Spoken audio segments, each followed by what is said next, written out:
esposa está cansada, faça você. Se o esposo está assistindo futebol, faça você. E assim, traga para dentro do seu lar o Evangelho de Jesus.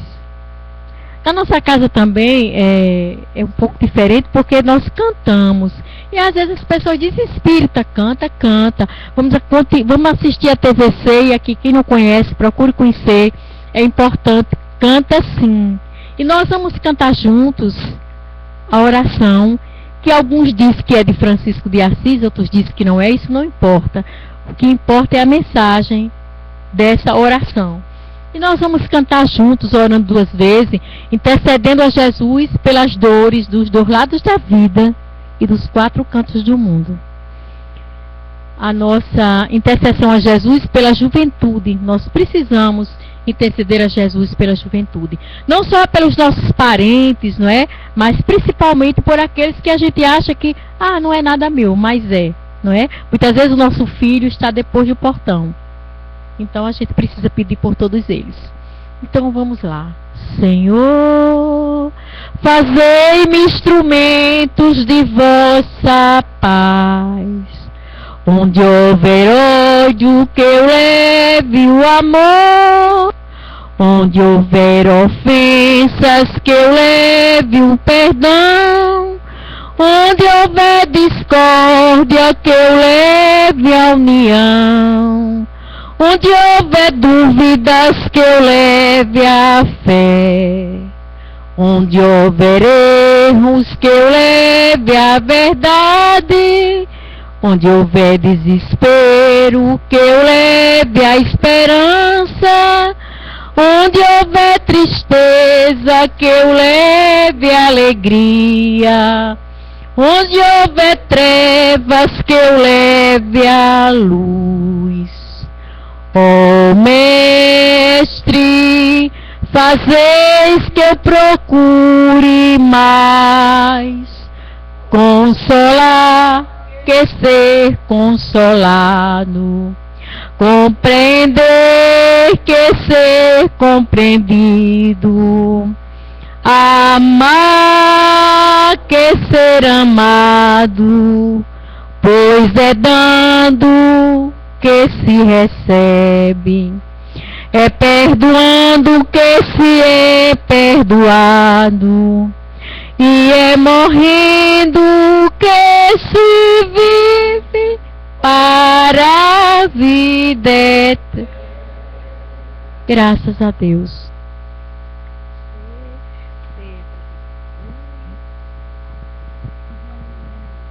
Meus diletos irmãos, que as bênçãos e o amor de Deus, nosso Pai, continuem desenvolvendo. Nós, sem delongas, vamos convidar nosso irmão o Ricardo para a continuidade dos nossos trabalhos, em nome de Jesus. Rui. Irmãos e irmãs, boa noite. Que a paz do Mestre Jesus permeie os nossos corações hoje e sempre. E que tenhamos a certeza de que, acompanhados como estamos, iniciamos bem este ano de 2014, sabedores de que principalmente Ele, nosso irmão maior, estará nos acompanhando em cada um dos nossos momentos. E eu estava ouvindo aqui a nossa irmã, que a gente acostumou a chamar de mãe, mãe de cada um de nós, que nos apoia, que nos ampara, que nos dá aquele alento quando necessário se faz. A gente fica feliz por tudo isso e joga toda essa responsabilidade em cima para que ela assimile tudo isso. E agora ela começa, já para esse ano 2014, já colocando então para todos a sua tarefa, aquela tarefa que antes já devíamos ter segurado e começado a fazer. Com a chegada, nós chegamos aqui em agosto, com muito gosto continuamos, e aí depois já foi chegando nossa querida irmã Ana, foi chegando aqui trazendo pela mão o seu Amadeu, né? Foi trazendo junto, Amadeu foi trazendo o Rômulo, foi trazendo outros também, e foram chegando, e aí as responsabilidades foram sendo colocadas, cada um no seu devido lugar e no seu ponto. Me lembro aqui de um moço que chegou aqui para pedir perdão. Pedir perdão porque ele teve uma hora que não sabia o caminho certo, e por não saber o caminho certo, quase que perde a cabeça. E chegou aqui, hoje, não só sabe o caminho, como está preparando um grande caminho para este centro, que é a construção do grupo de orações Irmã Meimei, onde nós vamos estar, se Deus quiser, em próximos meses, eu não digo nem próximos anos, próximos meses. E é por isso que esta casa está tendo esta oportunidade maior. E hoje o que nós vamos estar falando aqui, sem chover no molhado, mas é exatamente sobre isso. Uma esperança chamada Jesus. E o porquê disso tudo? E por que essa esperança está em cada um de nós, enraizada principalmente? Ora, há pouco mais de 2000 anos, pelos terrenos áridos da Galileia, caminhou um espírito de luz, denominado Jesus, que pôde transformar a vida de muitos. Se não, uma das vezes, chegando a Cafarnaum, numa manhã ainda onde todos já sabiam da sua presença, e olha que nem tinha internet, nem rádio, nem TV, mas de repente todo mundo começou já a falar de boca em boca, o trabalho boca em boca, e aí todos já sabiam que o Nazareno estaria na casa do coletor de impostos chamado Levi. Era a casa bacana de Cafarnaum, era a casa de luxo de Cafarnaum. E lá Jesus estaria hospedado. Mas, de repente, aqueles menores para os olhos de Levi chegaram também na casa e logo cedo e foram perguntar. Um aleijado, um que estava quase cego e o outro que tinha sido abandonado pela família dele. Chegaram os três, então, e perguntaram a Levi: Levi, o que podemos nós contribuir para esta vinda do Nazareno? Nós não temos nada para fazer de doação, mas podemos ajudar em algo. E Levi, na sua dureza maior, retira-os da sala onde ele estava, vai para o pátio da casa e diz: nenhum de vocês serve para ajudar em nada. Quem foi que disse que eu quero de vocês alguma coisa? Você, aleijado, vai poder fazer o quê? Você, já quase cego, vai poder ajudar no quê? E você, que nem a família o quer, lá entre eles.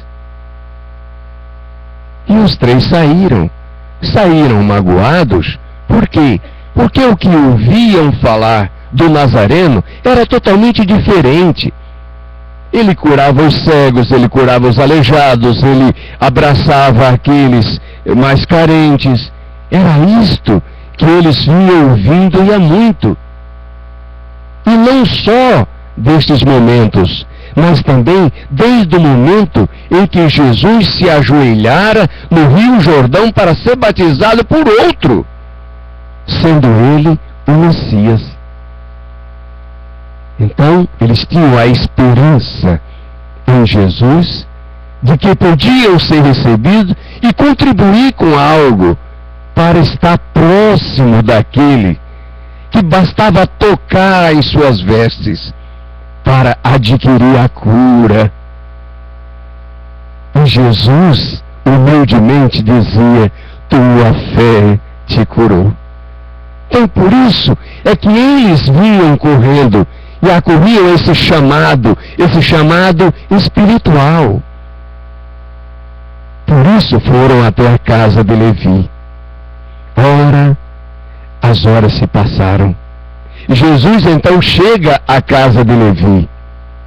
E quando está chegando, todos aqueles que queriam tocá-lo, mas aí Levi já fazendo aquela parede enorme, porque já chegaram, e ele pedira também a Pedro e Tiago, que vinham com Jesus, pedira então a eles: olha, não deixem então, tem inclusive alguns que querem, tem um aleijado e um quase cego ali, e o outro que querem falar com ele, querem porque querem falar com Jesus.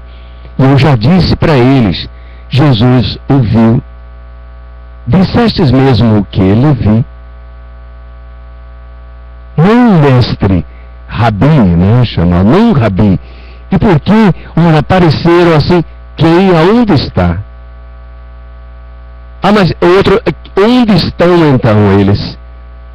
Quero falar com esses três. O senhor, Rabi, quer falar? Antes de falar contigo, quero falar com os três que estiveram aqui. Não estiveram cedo à minha procura? Sim. Então desejo falar com eles.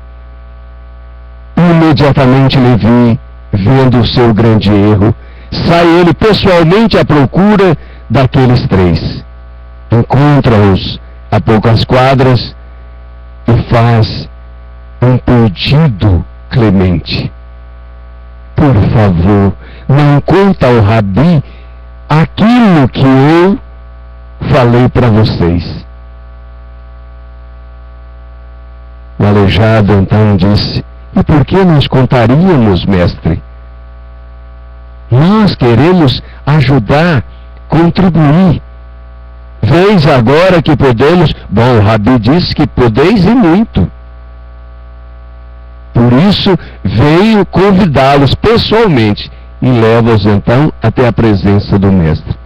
E chegando, o mestre diz: Levi, esses três farão muito mais do que talvez você mesmo, porque eles vão fazer com o coração. Então Levi entender a mensagem. Não é exatamente o físico, mas o espiritual. De quanto está cheio o nosso coração. E Paulo veio muitos anos depois a falar exatamente isto. A boca fala do que está cheio o coração. Então este é o entendimento maior de Jesus. Passado então todo o dia, chega a hora do grande discurso do rei. O sermão da montanha. Deste mesmo dia que aconteceu estas histórias que nós estamos falando. Mas antes disto, nós gostaríamos de conversar um pouco sobre essa esperança.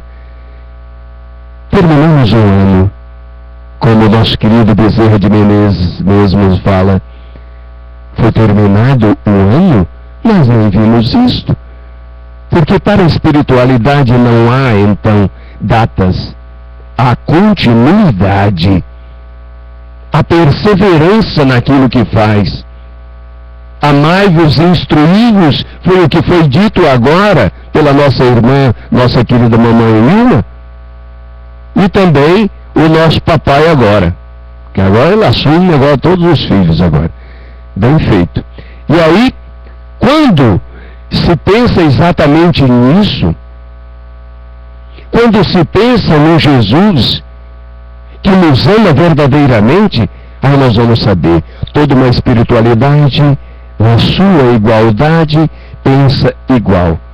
E nem pode ser diferente, porque a lei é única, é lei de amor. Amar a Deus sobre todas as coisas e amar ao próximo como a si mesmo. Está, então, não só escrito, mas como um grande projeto de vida, de caminho e de verdade. E essa estrutura que foi montada por Jesus desestruturou então impérios, autoritarismo em vários lugares no mundo. Todos eles caem, ruíram diante do amor, onde se levantava a espada para cortar a orelha. Lá viu um Jesus para colocar no lugar, porque não era desta maneira, mas através do amor. 4 letras, A-M-O-R. Se nós virmos, se queremos ver a profundidade dessas letras, nós vamos buscar em outras 4 letras o tamanho dessa profundidade. D-E-U-S. Porque Deus é o amor. Então, se foi feito nisto aí, se antes os saduceus já haviam escutado, e se de repente os fariseus já perguntam e interpelam o Rabi, e perguntam então qual o maior mandamento, e ele diz: o amor. Porque quem ama não precisa temer. Quem ama não violenta. Quem ama não adultera. Quem ama não rouba, não mata. Quem ama, ama verdadeiramente. Então este trabalho realizado por Jesus, esta proposta através de palavras simples e palavras que enchiam os corações da época, enchem até hoje. Ele nada escreveu, nada deixou por escrito. Alguns outros escreveram e já dizem até de que 1000 e tantos anos depois é que foram transcritos de pergaminhos ao bel prazer de muitas pessoas, escrevendo aquilo que queriam. E aí a gente lembra de que tudo isto começou numa casa. A leitura desses pergaminhos começou numa casa, também para trazer a esperança. A casa do caminho. Lá estava o Pedro, lá estava o Tiago, lá estava Estevão, que vinha das galés, que havia sofrido então para chegar sendo ele um príncipe africano, e acaba então tendo a oportunidade de se transformar no grande orador da casa do caminho, a ponto de chamar a atenção dos asseclas, dos comandados de Saulo de Tarso, e ser buscado lá à força, levado até o tronco e açoitado até a morte, só porque tinha uma oratória bonita e falava o nome do Nazareno. Mas falava de tanto amor, mas falava de tanta doçura, de tanta suavidade, de tanta fraternidade, de solidariedade, de desapego, que Saulo de Tarso não aguentara ouvir nem metade do que vinham dizer os seus comandados, e foi ele pessoalmente assistir à oratória de Estevão. Tudo isto está uma esperança. Era a esperança daqueles da casa do caminho, em transformar o mundo que havia em perversidade por demais, aonde muitos achavam que só o poder da lança estaria sempre à frente e a tomada de territórios cada vez mais, para que se transformasse na bela Roma, na Roma eterna. E aí, hoje, a gente já vê diferente. Quais os nomes que ficaram mesmo na história? Quais os nomes que nós lemos daqueles grandes imperadores e sabemos um a um? Poucos são eles. Os mais perversos, como Calígula e tantos outros, e Nero, que toca fogo. Então, gente, para isso a gente tem bombeiro à vontade, pode apagar, não tem problema mais nenhum. Mas o nome ficou. Não do imperador, não daquele que nasceu no leito de ouro, mas sim no leito de palha, de feno, e que não tinha coroa e seus pais também não eram reis. Mas ele nasceu e no seu primeiro choro já foi um choro, um cântico melódico, dizendo ao mundo que chegara e que estava pronto para trazer o amor a toda e qualquer pessoa em todo o mundo. O seu nome, Jesus. Essa esperança chamada Jesus levanta até hoje e faz com que uma igreja tamanha como a Igreja Católica Apostólica Romana, e com tudo que tem mais de adjetivos, possa chegar aos tempos de um Papa Roro Bergoglio chamado Francisco e dizer: vamos mudar tudo. Meus 77 anos serão comemorados com os mendigos das ruas de Roma. Na sua santidade tem um mendigo aí que está entrando com um cachorro nos braços. Sim, e aí? Não, nosso irmão também traz. Vai comer bolo, o cachorro vai comer bolo. Vai comer bolo também, o cachorro. E comer o bolo do Papa, do aniversário dos 77 anos do Papa. Então, onde está a grande diferença disto aí?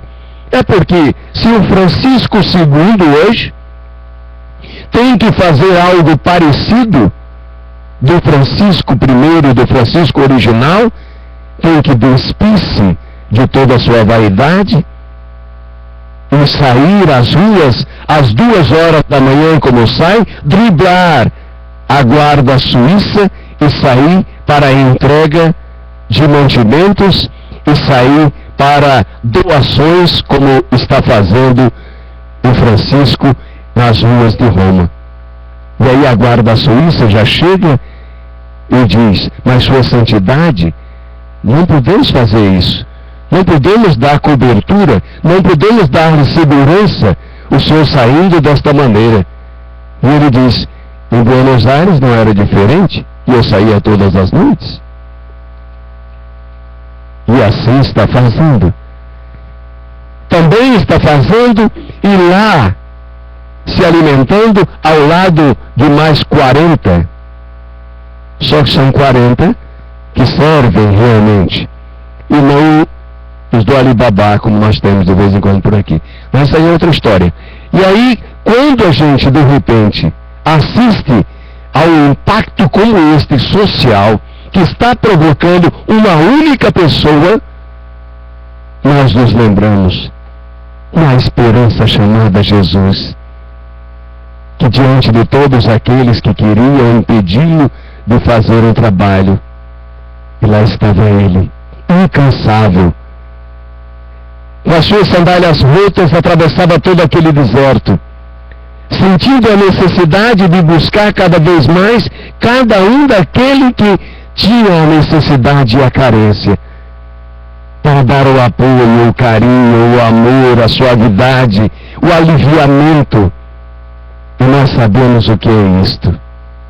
Cada um de nós aqui, que tem e que recebe um presente da espiritualidade, quando através dos nossos amigos espirituais que nos chegam, nós sabemos quanto é importante.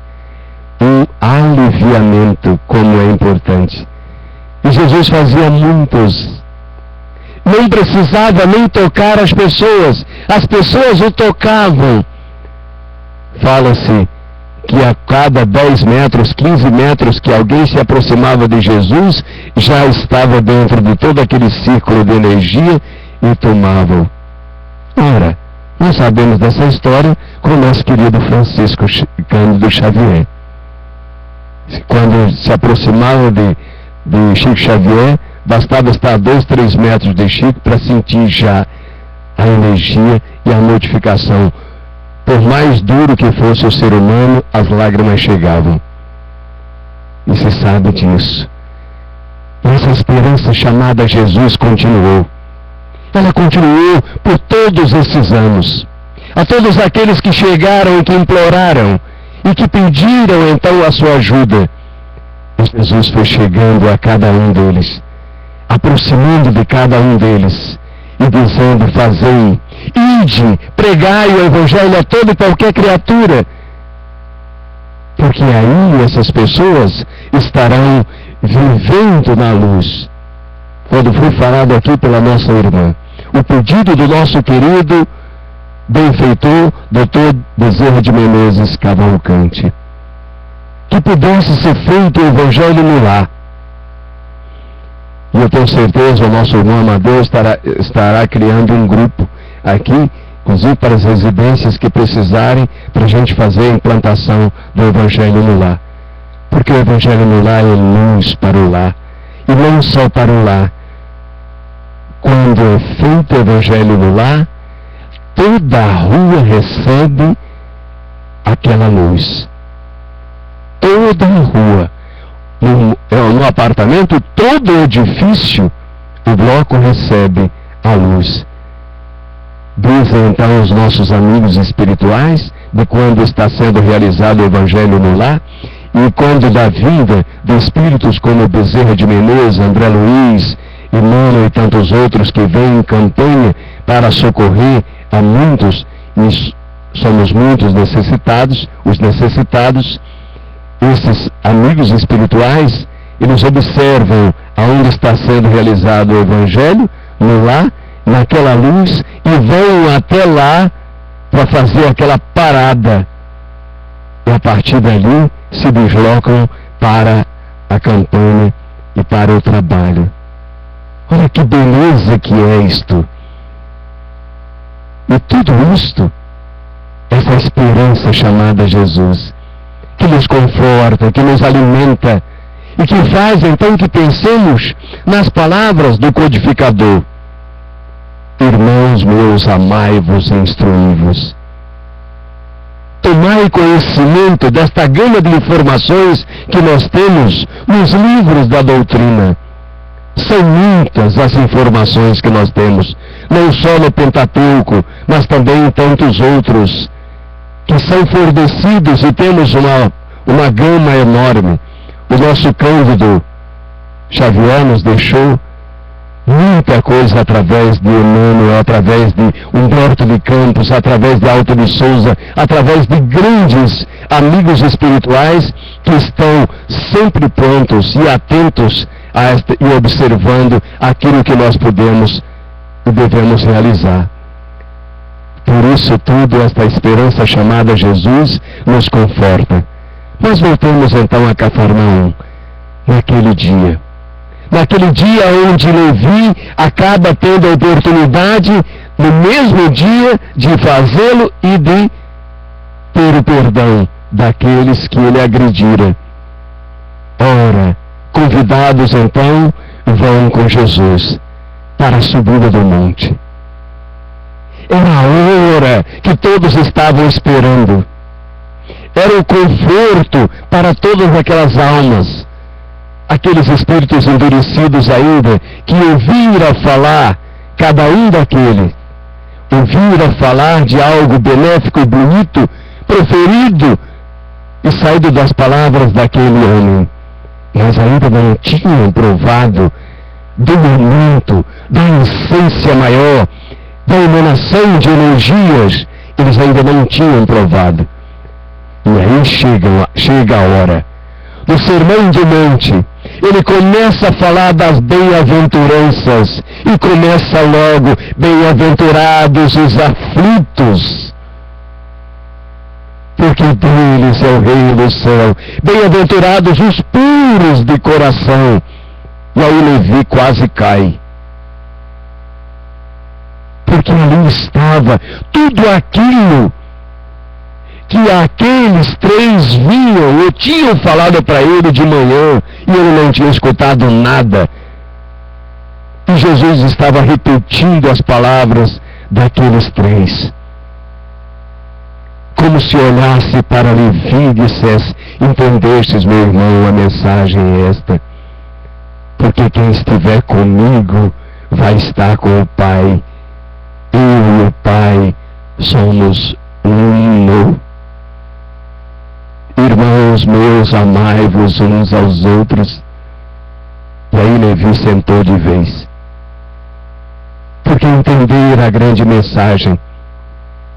E ainda mais, quando Jesus então no encerramento olha para os céus, e já no crepúsculo, olhando com aquela tela maravilhosa provocada pela natureza, pintada pela natureza, levanta as mãos para o céu e diz: Pai nosso que estás nos céus. Então chama ao Pai, para estar para aquele momento, para viver aquele momento, para sentir aquele momento, observar cada um daqueles que tinham ali o pão que estava sendo doado, mas também tinha ali o pedido de perdão, pois sabiam só podiam ser perdoados se tivessem perdoado antes. Por tudo isto, Levi escutara. Por tudo isso, Levi entendera a grande mensagem.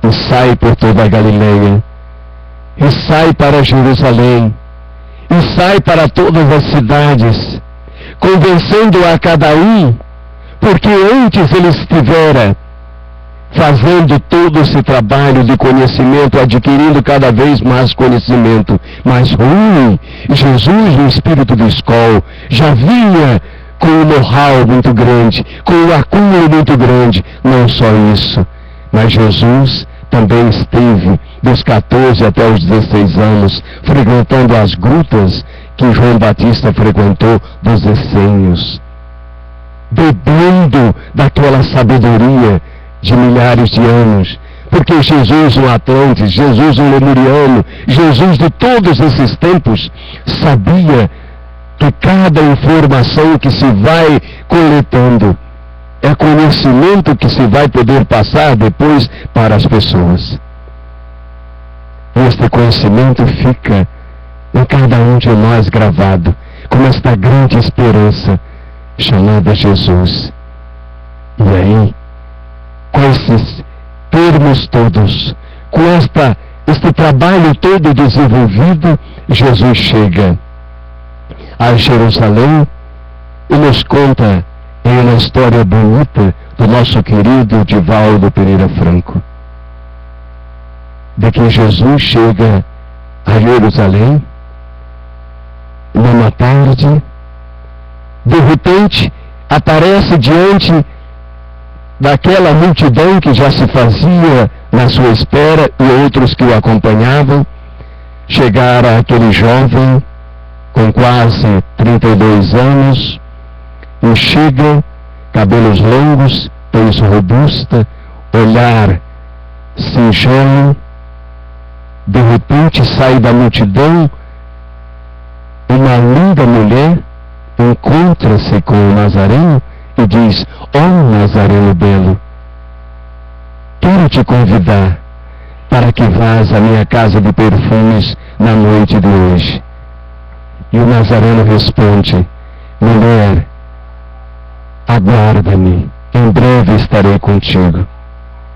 E ela insiste mais uma vez e diz: Nazareno belo, se fores à minha casa de perfume, eu vou colocar 15 virgens à vossa disposição. Vou banhar-te numa banheira com pétalas de rosas e ungir-te com óleo fino que chegou-me do Oriente há pouco.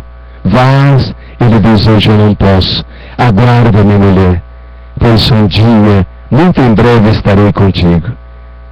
E ela insiste ainda e diz: Nazareno belo, são os centuriões, os governadores, senadores romanos, todos vão à minha casa à procura de prazeres. Nunca os convidei, mas a ti faço pessoalmente. Vás, ele diz: hoje eu não posso, mas aguarda-me, mulher, em breve